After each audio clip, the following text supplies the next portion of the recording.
জীবনে ভুলতে পারবো না, আমার সারা জীবনের আক্ষেপ থাকবে।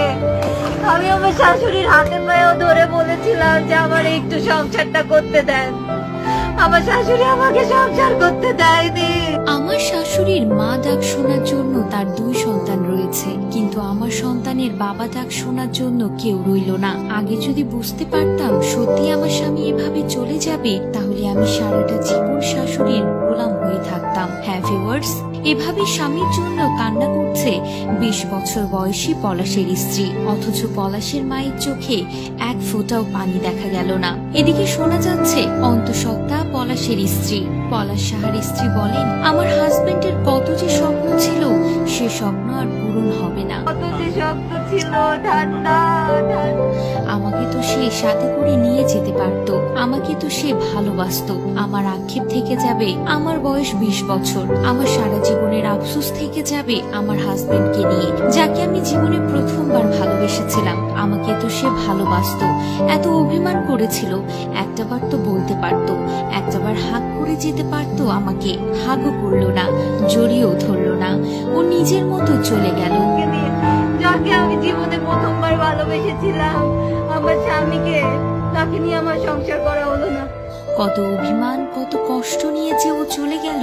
এভাবে কাঁদতে কাঁদতে বিলাপ করছিলেন পলাশ সাহার স্ত্রী। ছোট বয়সে নিজের স্বামীকে হারিয়ে পাগল প্রায় মেয়েটা, তার উপর আবার শোনা যাচ্ছে সে নাকি প্রেগন্যান্ট। এই খবর সে নিজেই জানিয়েছে।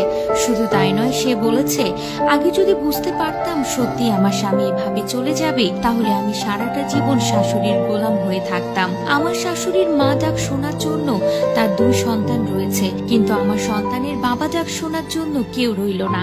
এখন তো আমি আমার সন্তানের জন্য আমার স্বামীর কাছেও যেতে পারছি না।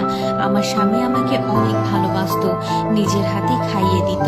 কেন এভাবে চলে গেল সে? সে তো তার সন্তানকে দেখে গেল না। কেন দেখে গেল না? কেন গেল সে চলে? অভিমান নিয়ে চলে গেল? আমাকে নিয়ে যেতে পারতো, ও তো আমাকে ভালোবাসতো, ও তো জানতো আমি ওকে ছাড়া বাঁচবো না। ইন্টার প্রথম বর্ষে পড়া এই মেয়েটা এখন কি করবে সে কিছুই বুঝতে পারছে না। সন্তানকে নিয়ে একাই লড়াই করতে হবে তাকে। তার স্বামী তাকে প্রচন্ড ভালোবাসতো, কিন্তু সেই ভালোবাসা তার শাশুড়ি ভোগ করতে দিল না। সে গরিব ঘরের মেয়ে ছিল, সবসময় তার শাশুড়ি তাকে ছোট করত।